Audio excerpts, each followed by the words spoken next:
gana sentido opuesto. Mientras más avanzamos, luces se van diluyendo. Seguimos adelante, que en Entre Líneas, lo prometido con Daniel Rodríguez. Dani, decías en la presentación que de alguna manera el Poder Ejecutivo como tal, la Presidencia de la República, se viene fortaleciendo desde los últimos presupuestos a esta parte, con la creación de secretarías, programas especiales, agencias especiales. Y bueno, este presupuesto no escapa a esas realidades, ¿no? Exactamente. Si tomamos en cuenta todo lo que se ha creado en 2005 con este presupuesto, con este proyecto, hablamos de una veintena de programas, unidades, etcétera, que se han creado en la órbita de presidencia. A ver, ¿cuál es el análisis político que se ha hecho? Para algunos es bajar a tierra iniciativas de los presidentes, que son electos por la gente y por tanto se entiende que deben ejecutar justamente algunas de esas iniciativas y lograr, por supuesto, mayor ejecutividad. Por otro lado, los que lo critican dicen, bueno, es una forma de seguir creando cargos de confianza, de darle muchos más poderes a la presidencia de los que el diseño constitucional tenía pensado, y que además esto hace eludir los controles parlamentarios, ya que bueno, queda más en la órbita de la presidencia. Pero estamos hablando de la creación de organismos que están bajo la égida de la presidencia y que han tenido una evolución interesante en los últimos años. Vamos a repasar, si te parece, cuál es el actual esquema de esas dependencias que tiene la presidencia. Exactamente, es un esquema armado en base justamente a los datos de presidencia, a datos de la Oficina del Servicio Civil y también a los presupuestos nacionales de los últimos periodos. Y bueno, tienen que ver con este esquema que tiene presidencia, donde se puede ver, por ejemplo, que está la OPP como uno de los organismos de mayor porte y que tiene muchos años de existencia, obviamente, tiene rango constitucional además. Está la Oficina Nacional del Servicio Civil y el Instituto Nacional de Estadística. Pero también hay otras, por ejemplo, las unidades reguladoras de servicios de comunicación y energía de agua, la URSEC y la URSEA, y la Junta de Drogas. En estos casos son organismos que están consolidados desde antes de 2005, ¿verdad?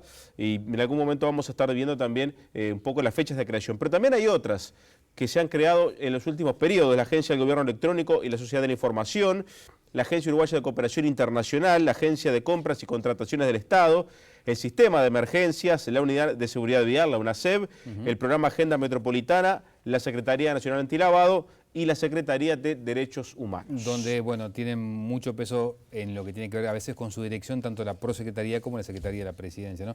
Pero además de estas unidades hay otros aspectos. Sí, recordemos, por ejemplo, que en su momento se creó el cargo de coordinador de los servicios de inteligencia. Se creó por ley en el año 2005 y se reglamentó en 2010, o sea, pasó por los dos periodos de Vázquez y Mujica.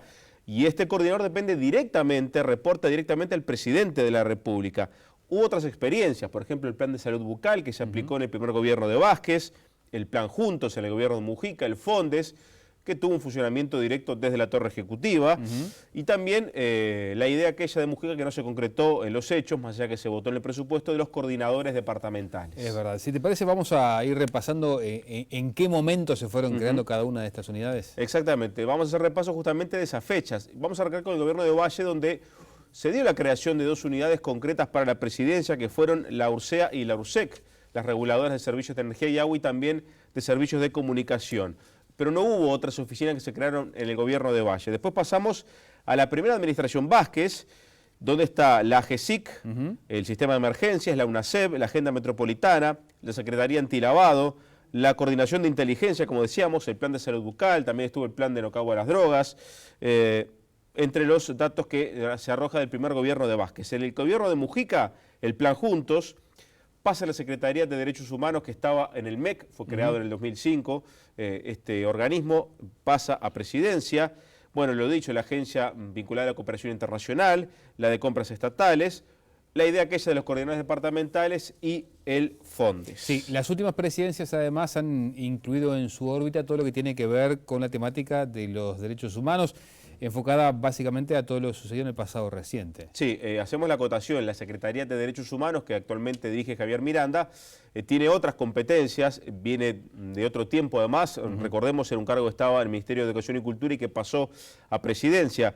Pero un poco el apunte tiene que ver con aquellas iniciativas que son más acotadas en el tiempo, con firmas específicos y obviamente que apuntan a lo ocurrido en el pasado reciente. El antecedente también se puede tomar en el gobierno de Valle, porque ahí se crea la Comisión para la Paz. Exacto. Con su correspondiente informe final del año 2003.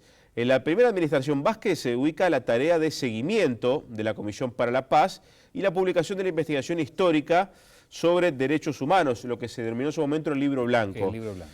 En el gobierno de Mujica tuvo una fuerte presencia en la Secretaría de Derechos Humanos para el pasado reciente. Y ahora Vázquez puso un nuevo enfoque al tema con el Grupo de Trabajo por Verdad y Justicia, que también funciona en Presidencia de la República. Así que en este caso particular, la cuestión de seguimiento e investigación, en cierta medida, de lo ocurrido con las violaciones a derechos humanos en dictadura, también han trabajado mucho a nivel de presidencia. Bueno, y en el pasaje de las diferentes presidencias ha habido algunas modificaciones y esto ha generado incluso, o llevó incluso a algunas suspicacias en las eventuales fricciones entre, por ejemplo, la administración Mujica y Vázquez, ¿no? Sí, así como han sobrevivido las unidades del gobierno de Valle, han permanecido en el tiempo. Sí, sí. Hubo cambios, sí, entre Vázquez y Mujica. En su momento se dijo que el pasaje del plan de salud bucal de presidencia al Ministerio de Salud Pública había generado malestar en filas vasquistas. Recordemos que la cara visible de aquel programa de salud bucal es la esposa de Tabaré Vázquez, María Auxiliadora Delgado. En el actual proyecto de presupuesto también hay medidas que desarman o modifican decisiones del gobierno de Mujica. Por ejemplo, se suprimen los 6 cargos de coordinadores departamentales. Lo dicho, nunca funcionaron en los hechos, pero se suprime. También se suprimen otros cargos que ya vienen de antes, por ejemplo, el director de Relaciones Públicas de Presidencia y también el secretario privado del presidente. Otra iniciativa es pasar el plan Juntos al Ministerio de Vivienda. Sale de la órbita de Presidencia de la República. Hay que sumarle el Fondes también, que de hecho hay una ley aparte que crea una nueva institucionalidad. Recordemos que el Fondes será administrado por el Instituto de Cooperativismo, INACOP, y también por la Agencia de Desarrollo Económico, pero ya no va a ser un programa que esté en funcionamiento en la Torre Ejecutiva como lo fue en su momento cuando funcionaba por un decreto y no por una ley. Bueno, y este presupuesto, como decías, además de estas supresiones, crea nuevas oficinas o transfiere a otras de presidencia, ¿no? Y acá va lo interesante, ¿no? Los nuevos organismos que van a aparecer en el funcionamiento del gobierno y que están en presidencia. Por ejemplo, la Secretaría Nacional de Ambiente, Agua y Cambio Climático, que tiene por fin articular y coordinar con las instituciones y organizaciones públicas y privadas la ejecución de las políticas públicas relativas a la materia de medio ambiente, agua y cambio climático. Aquí va a estar Ramón Méndez como director de cambio climático. Hay una preocupación manifiesta de Vázquez por algunos temas vinculados, por ejemplo, a la preservación de la cuenca de Santa Lucía, también lo que ocurre en Maldonado. Pero bueno, acá no es que se le quite potestades a la Dinama, pero obviamente se apunta a otra cosa y que esté cerca justamente del presidente Vázquez. También la Secretaría Nacional de Ciencia y Tecnología, ¿sí? También se va a crear a nivel de presidencia. Recordemos que en 2005 a 2010 se empezó a crear una nueva institucionalidad en materia de ciencia y tecnología que ahora se ha ido desarmando en parte. Y hay algún conflicto ahí entre la comunidad científica y el gobierno, por lo menos discusiones y debates en torno a este tema. ¿Qué otro cambio hay en este presupuesto? Bueno, un cambio de nombre en la Secretaría Antilavado, se le agrega que es, y también Secretaría contra la lucha del lavado de activos y el financiamiento del terrorismo. Así que va a sustituir un poco la oficina que está a cargo de Carlos Díaz con alguna potestad más. Y otra modificación que es a través de una ley que ya fue votada y ya es efectiva, es el pasaje de lo que era la Dirección de Deportes del Ministerio de Turismo a una Secretaría Nacional de Deportes que va a funcionar en presidencia, que ya está funcionando en realidad. Otro de las iniciativas de Vázquez que ya se concretaron y que además agrega, por ejemplo, la declaración de interés para la sede de Uruguay como anfitrión del Mundial 2030 y también todo lo que tiene que ver con los festejos del centenario del primer Mundial de Fútbol. Son iniciativas que están contempladas directamente en el presupuesto, en el proyecto de presupuesto y que hacen un poco la actividad de esta Secretaría de Deportes que obviamente tiene un traslado presupuestal importante para que comience a funcionar. Así que Presidencia sigue sumando organismos y bueno, también va a sumar algún cuestionamiento de la oposición que entiende que no corresponde sumarle tantas atribuciones a Presidencia porque se escapa del control parlamentario. Exactamente, gracias Dani. Bueno, vamos a hablar ahora sobre lo que pasó el fin de semana en el Frente Amplio que tuvo una directa repercusión en el gobierno. Estamos hablando de lo que fue la resolución del plenario en torno al TISA. Le doy paso rapidito a Danilo Tegaldo. Bien, gracias Alfredo. Y como decíamos más temprano, se conoció hoy el pronunciamiento del Consejo de Ministros que estuvo trabajando en la mañana respecto a la posición de Uruguay en las negociaciones con el TISA. Se trabajó cuál fue la resultancia del Plenario Nacional del Frente Amplio, donde una amplia mayoría recomendó al Poder Ejecutivo abandonar las negociaciones por considerarlas inconvenientes, al menos fue la palabra utilizada por los voceros del plenario. Hay sectores que han chocado, han polemizado respecto a la necesidad de continuar o abandonar justamente el TISA y vamos a hablar esta noche con el diputado Cayani, a quien le agradecemos mucho, diputado del MPP. Bueno, buenas noches. ¿Qué lectura hace del rápido pronunciamiento del presidente Tabaré Vázquez una vez que el fin de semana el plenario nacional del Frente Amplio recomendó por inconveniente abandonar las negociaciones del TISA? Bueno, personalmente pienso que han sido acertadas el posicionamiento del propio presidente. En realidad nosotros venimos de un proceso de discusión bastante amplio, largo en el tiempo, sobre todo a solicitud del propio presidente de la República, que le pidió a la fuerza política que se pueda expedir acerca de la inconveniencia y sobre todo analizar la inserción internacional del Uruguay y sobre todo lo que hacía el Tratado de Liberalización de Comercio de Servicios. Era una opinión no vinculante la que le hacía el presidente No, a nosotros la fuerza, resolvimos, ¿no?, como fuerza política, recomendar al Poder Ejecutivo, al Presidente de la República, no continuar en el marco de las negociaciones del tratado, pero por supuesto el Poder Ejecutivo y el Presidente de la República son los votados y tienen la posibilidad de definir incluso la instrumentación de esto.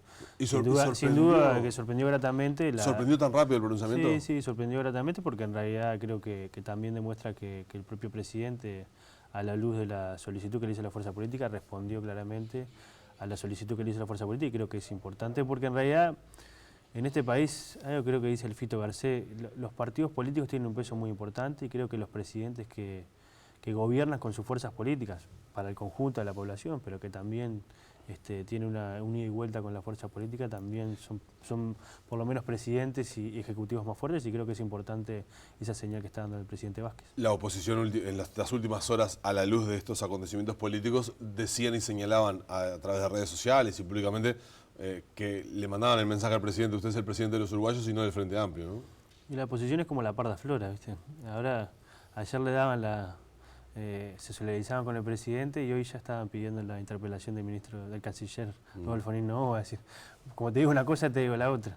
Yo creo que hay que tratar de analizar el asunto con su responsabilidad. Nosotros hicimos un proceso muy largo, invitamos a los ministros al secretariado, cada uno de los ministros, sus carteras dieron su visión sectorial, tuvimos una visión integral, convocamos a técnicos de otros partidos incluso también a debatir.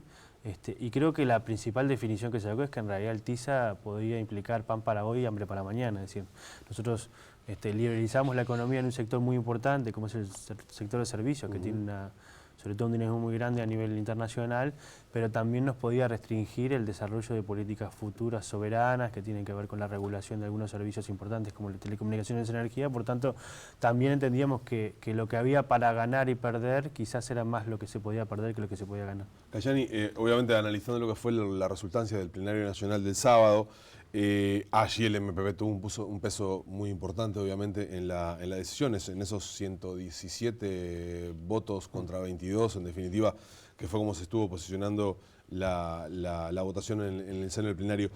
¿Por qué el MPP en esta instancia ahora rechaza el TISA cuando el presidente Mujica en insistentes ocasiones decía que el TISA era hijo de la globalización y que justamente para estar en la negociación y saber de qué se trataba el TISA había que estar adentro, que la decisión posterior sería acordar o no acordar, pero que para estar y saber de qué se trataba el TISA había que estar adentro? Sí, lo habrá escuchado recurrentemente este fin de semana. Nosotros lo analizamos detenidamente como organización política. Está claro que el ingreso, o la solicitud de ingreso a la mesa de negociación del TISA fue hecha en el anterior gobierno del Frente Amplio, que estaba encabezado por el propio Pepe Mujica y también el ministro Luis Almagro, y por tanto nosotros entendíamos que en esa situación se había dado como primero una instancia de conocer cuáles eran las negociaciones que estaban dando en el TISA, porque en realidad nosotros hay que recordar que las negociaciones del TISA son secretas. Es decir, Uruguay participó en 3 instancias. No son las mismas que se establecen en la OMC, que son multilaterales, que pueden haber observado, sino que en este caso son secretas y solo se puede ingresar si el conjunto de los países, sobre todo Estados Unidos, Australia y Unión Europea, autoriza el ingreso de cada uno de los países en la mesa de negociación. Nosotros entendíamos que había una instancia que se tenía que cumplir, que es la de poder observar y poder también conocer por dentro qué es lo que se estaba negociando. Cuando se ingresó hubo una resolución de la Cancillería, de parte del canciller Almagro, de una serie de instrucciones que la Cancillería le dio a nuestro embajador en la OMC, el compañero Pires, acerca de cuáles eran los requisitos que se debían cumplir para poder seguir participando en la negociación. Esos requisitos no se cumplieron, que tenían que ver con con sobre todo los tratos que se establecían, el trato nacional, la cláusula de trinquete, del status quo, una serie de cláusulas que restringían las posibilidades futuras, sobre todo de desarrollo del país, y por tanto en ese sentido nosotros entendíamos que esa etapa de poder observar y conocer desde adentro se había cumplido con creces y sobre todo no se había podido modificar la parte más importante de la negociación. Por tanto entendíamos que en este sentido nosotros nos deberíamos retirar del tratado y sobre todo poder establecer políticas comunes de integración con los demás países del Cono Sur, en el caso del Mercosur. Por tanto, entendemos que fue un plazo, un momento que se dio, que se cumplió la etapa de información, porque en realidad cuando antes de ingresar no se sabía, todas estas cosas se suponían, y bueno, en función de esta información también nos permitió discutir más ampliamente con el conjunto de la población acerca de los alcances y posibilidades que tenía este acuerdo. Mujica acompaña justamente este cambio de posición, o no sé si cambio de posición, al completar esa instancia de observación, que Uruguay ahora abandone el TISA. No sé, eso habría que preguntárselo al propio presidente de la ¿No han República. tenido ustedes oportunidad de hablar con él? No, nosotros no discutimos este tema específicamente con él, pero creo que Mujica siempre ha sido también un hombre así como el propio Tabaré Vázquez, y creo que la mayoría de los referentes del Frente Amplio siempre ha sido un hombre que ha respetado las decisiones de los grupos políticos.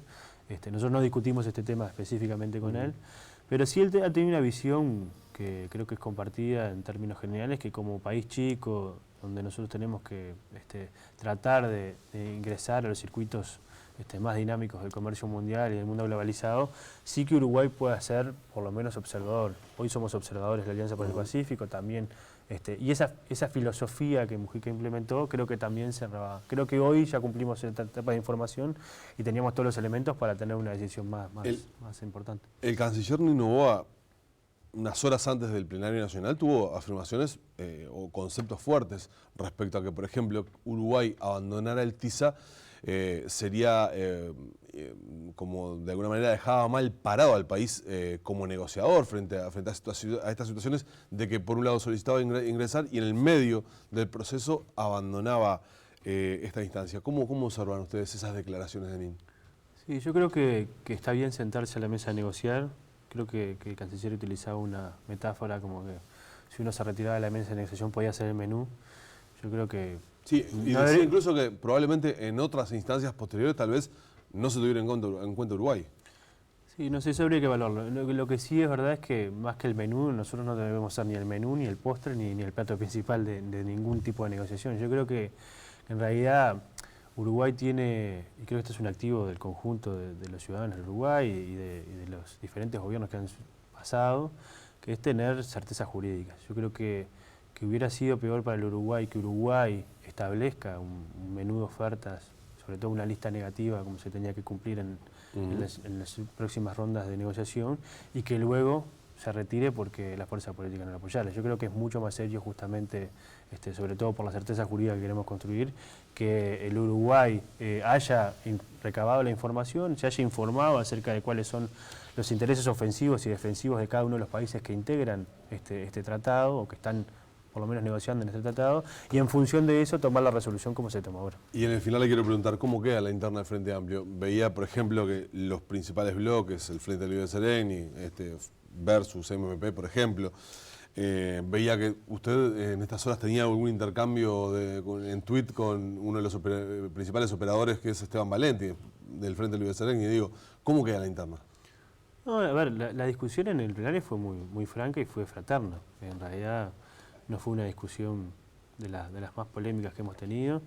Creo que en realidad en todo proceso político siempre hay diferencias de opinión. Creo que lo importante es ver cómo se construyen marcos de decisiones comunes, fraternas. Sí, por supuesto que siempre en el quehacer político hay posicionamientos diferentes, pero tanto el Frente Libre Sereni como el MPP y como los diferentes partidos que integran el Frente Amplio tienen claro que el Frente Amplio, una de sus principales fortalezas es la unidad de acción. Más allá de que nos gusta debatir mucho y tenemos muchas discrepancias en términos políticos, siempre tratamos de llegar a síntesis comunes porque en realidad una de las fortalezas que tiene el Frente Amplio es la unidad de acción. Por tanto, creo que en realidad más allá del anecdotario, a ver, nosotros hemos vivido momentos muy difíciles como fuerza política, mucho más difíciles, incluso lo decía el propio Baraybar en el plenario nacional, de posicionamientos divergentes, y siempre se ha tendido a salir en un marco de unidad, y creo que tanto la posición del presidente como el propio plenario nacional y de las diferentes fuerzas políticas han demostrado que que hay Frente Amplio para rato. Bien, gracias Cayani, Muchas por gracias estar a con usted. nosotros. Alfredo. Hacemos una nueva pausa, tras la misma entrevistamos al ex director del CIRPA, Rubén Villaverde, a propósito de lo que está sucediendo en ese organismo y la denuncia que pesa en su contra. Ya venimos. Avanzamos, luces se van diluyendo. La perspectiva se aprecia a la distancia. En un viaje de ida la música se vuelve danza. Si lo sentí, lo siento, no demoremos esto, que la vida es un... Disfrutemos del momento, che, que no se...